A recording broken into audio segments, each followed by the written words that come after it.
Chapter 45. The End. Gwen came galloping up on Johnston when Delta got to the bottom of the stairs. The lieutenant had been laid out, and the troops were clustered around her, looking mournful. Delta turned to Gwen. "Did you tell? Are they sending an officer?" "They say you now officer," said Gwen. Delta's eyes opened wide. "They give orders. Get to Gold Street. Riot starting there. Stop looting." Delta bit her lips and sighed. "Troops!" she called out. "New orders. Form up!" She picked a trooper at random and detailed them to stay behind and guard the prisoner and Jamil's body. "Let's head down Main," she ordered. "Gwen, go scout. See what we're walking into." Gwen saluted and Johnston loped off. Delta moved to the front and kept them walking briskly. Zipper caught up with her. "I told you command suits you," she teased. "Not something I asked for," Delta said, shaking her head.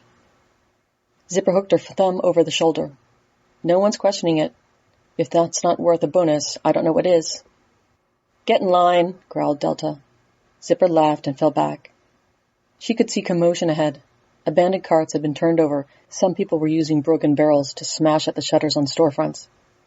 Delta put the orcs in front and got them to beat on their shields, with the regular shields to either side.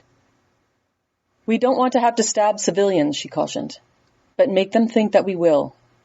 So they advanced slowly, but as loudly as possible. The civilians took the hint and ran off. Gwen came back. "Gold Street mess. Big barricade at this end, but lane down tavern, not blocked." "Got it," said Delta. They had spent a night drinking in that area, and she remembered it. If they cut to the left up here, they could get to that lane and onto Gold Street.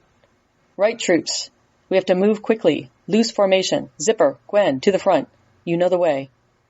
Everyone else, follow us as fast as you can. Secure the entrance of the lane into Gold Street." Delta jogged along at the back. Her breath came hard.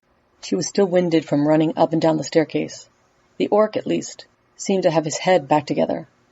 They were strong and quickly outpaced all but the dwarf. Delta shepherded from the rear, reminding her laggers how many flights of stairs she had gone up and down, and questioning why she was faster than them. When she reached the lane, she found a solid row of shields protecting the front. There was a full-blown riot taking place. People had taken advantage of the situation to smash things up and cause chaos. Gold Street was where the money changers, goldsmiths, and other handlers of precious metals did their work. There were scattered troops about, but they were mostly pinned down. "Here's the maneuver," shouted Delta. "We go up near the side towards Main Street. Standard shields at the front, staggered, like a wedge. The two large ones cover our flanks. Scream, shout, beat on anything, make a lot of noise, and let them know we're serious. Poles, beat on anyone who gets close. Use the halves unless someone decides to harass one of the shields. Then give them the full blade. Gwen, stick close, and Masami, cover the rear and stop us from getting flanked. Don't go gentle on anyone coming up from behind." They moved out, and people took notice. The advancing wedge separated looters from shops as they scraped their way up the street. Disgruntled rioters yelled back at them and threw things at them. One of the orcs stepped out of the line and brought the club down, hard on an upturned cart someone was hiding behind while pelting them with torn-up cobbles. They hightailed it quickly away. At the top of the street, they crossed over and prepared to come down the other side. A few tried to cross back to the side they had just cleared, but Gwen sent arrows in their direction, changing their minds. A few brave ones worked up the mob for a rush. Delta could see it coming from a mile off and called a brace to the troops just before they hit, and they bounced off like hail. She and the other Poles stepped in and winded several, driving the butts of their weapons into the unarmored midriffs. They then continued their advance, stepping over any of those who were downed. The mood of the crowd changed. The rioters seemed to have lost their nerve and fled. Reinforcement had arrived at the wall end of the street and headed them off.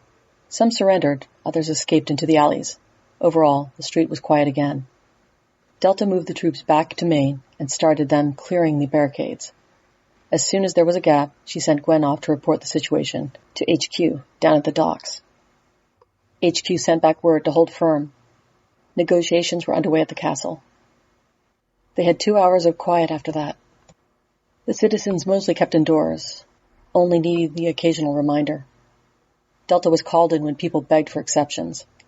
For injuries, lost children, or distressed people, she dispatched escorts to get them where they needed to be. An hour before noon, the trumpet sounded. It was a stand-down order.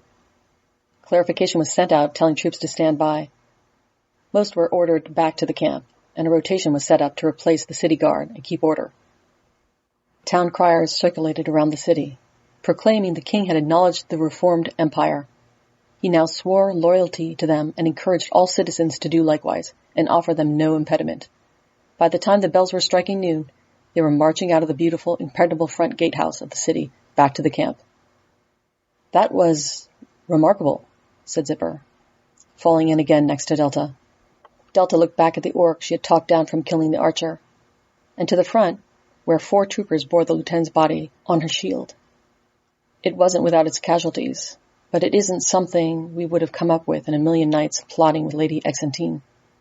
Gwen was with them as well, looking a little shell-shocked. "All-human battle like that?" she asked. "No," said Delta. "I don't think the world has ever seen a battle like that." "What do we do now?" asked Zipper. "The orders I was given say we go to quarters first," said Delta. "Stow our arms and armor. Then we have the rest of the day off. It's been strongly encouraged that we visit the beach."